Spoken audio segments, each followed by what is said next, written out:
ঘোষণা করেছেন, হুসাইনুম মিন্নি ওয়া আনা মিন হুসাইন। আওয়াজ করে বলি না সুবহানাল্লাহ। আমি হুসাইন হইতে, হুসাইন আমার হইতে। সুবহানাল্লাহ বলি না।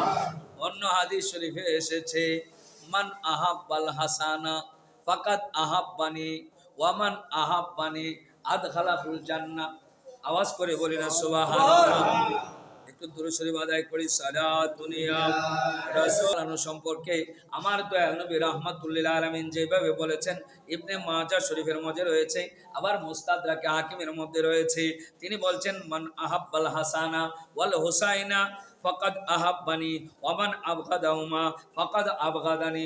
আওয়াজ করে বলি না সুবহানাল্লাহ।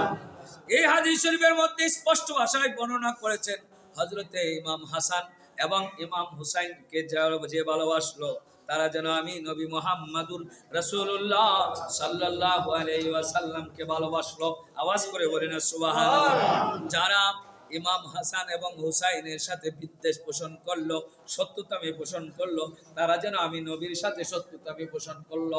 কথা বলেন ঠিক কিনা? জোরে বলেন না নাউযুবিল্লাহ। এইভাবে অন্য হাদিস শরীফে সুস্পষ্ট ভাষায় আল্লাহর হাবিব সাল্লাল্লাহু আলাইহি ওয়াসাল্লাম হযরতে ইমাম হাসান সম্পর্কে ইরশাদ ফরমান, তিনি তিরমিজি শরীফের মাঝে হযরতে ইয়ালা ইবনে মারা রাদিয়াল্লাহু তাআলা আনহু ফরমান, হুজুরে পাক সাল্লাল্লাহু আলাইহি ওয়াসাল্লাম ইরশাদ করেন, হুসাইনুম মিন্নি ওয়া আনা মিন হুসাইন আহাব্বাল্লাহ মান আহাব্বা হুসাইনান। আওয়াজ করে বলেন সুবহানাল্লাহ। তিনি বলছেন, हुसैन मुझसे है और माई हुसैन से हो। आवाज करे बोली सुभान अल्लाह। जिसने हुसैन को महबूब रखा, जे व्यक्ति इमाम हुसैन के मोहब्बत रखलो, ভালোবাসা রাখেছে, उसने अल्लाह को महबूब रखा। आवाज করে বলেন সুবহান আল্লাহ। সে যেন আল্লাহর সাথে মোহব্বত রাখলো। আওয়াজ করে বলেন সুবহান আল্লাহ।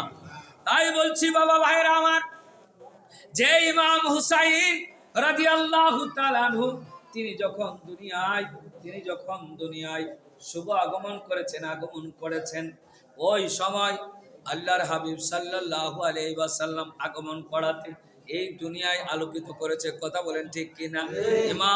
ইমাম বংশে উজ্জ্বল করেছেন এবং বিশেষভাবে ফাতেমার ঘর আলোকিত করেছেন। আসমানের চাঁদ যেন জমিনে উদয় হয়েছে। কথা বলেন ঠিক কিনা? আপনি খুশি, আপনি খুশি, সবাই খুশি। কথা বলেন ঠিক কিনা? সবাই খুশি না বেজার? ইমাম হাসান ইমাম হুসাইনের আগমনে সবাই খুশি না বেজার? বিশেষ করে ইমাম হুসাইন রাদিয়াল্লাহু তাআলা আনহুর আগমনে ইমামুল আম্বিয়া ইমামুল মুরসালিন দয়াল নবী রাহমাতুল্লিল আলামিন তিনির কাছে উম্মে সালমা রাদিয়াল্লাহু তাআলা আনহা তিনি যখন ওনার কাছে তুলে দিলেন, হুজুরে পাক সাল্লাল্লাহু আলাইহি ওয়াসাল্লাম মুস্কি হাসলেন। আওয়াজ করে বলেন সুবহানাল্লাহ। মুস্কি হাসলেন। আবার কিছুক্ষণ পরেই হুজুরে পাক সাল্লাল্লাহু আলাইহি ওয়াসাল্লাম তিনি চোখের মধ্যে হু হু করে তিনি কাঁদে উঠলেন এবং চোখের পানি দেখা যাচ্ছে। এই কান্না যখন শুরু করলেন, এমন সময় উম্মে সালমা রাদিয়াল্লাহু তাআলা জিজ্ঞাসা করলেন, ইয়া রাসূলুল্লাহ, ইয়া হাবিবাল্লাহ, নবী গো, কিছুক্ষণ আগে দেখলাম যে আপনি খুশি হলেন, আবার দেখলেন আপনি হু হু করে কেঁদে উঠলেন, কারণ কি? এই উম্মে সালমা, তুমি কিন্তু ইমাম হুসাইনের আম্মাকে বলবে না, কেননা খাতুনে জান্নাত ফাতেমাতুজ জাহরা, যিনি জাহরা তাইয়্যিবা জাকিয়া, যিনি বাতুল। আওয়াজ করে বলেন সুবহানাল্লাহ। মার মন তিনি সহ্য করতে পারবে না। আমার খাতুনে জান্নাত মা ফাতেমা যদি কষ্ট পায়, আমার আল্লাহ কষ্ট পাবে। কথা বলে ঠিক কিনা? শুধু তাই না, এই জন্য আমার দয়াল নবী রাহমাতুল্লিল আলামিন উম্মে সালমা রাদিয়াল্লাহু তাআলা বলেন, এটা বলিও না, কেননা আমার এই মাত্র জিবরাইল আলাইহিস সালাতু ওয়াস সালাম আমাকে সংবাদ দিছে। সুবহানাল্লাহ বলেন। সংবাদ দিলেন যে ইমাম হুসাইন রাদিয়াল্লাহু তাআলা আনহু 61 হিজরি সনে ইরাকের কুফা নগরে কারবালার প্রান্তরে ইমাম হুসাইন রাদিয়াল্লাহু তাআলা আনহু কিছু জালেম কাফের, আমার ইমাম হুসাইনের দুশমন, যারা কি করব, ইমাম হুসাইনকে কি করব, শহীদ করে দিবে। আমার উম্মতের মধ্যে একদল কি করবে, শহীদ করে দিবে। এই জন্য আমি কাঁদছি।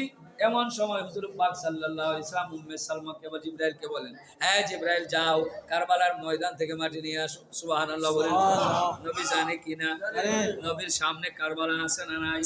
তিনি দেখে কি দেখেন না? হাদিস শরীফে এসেছে।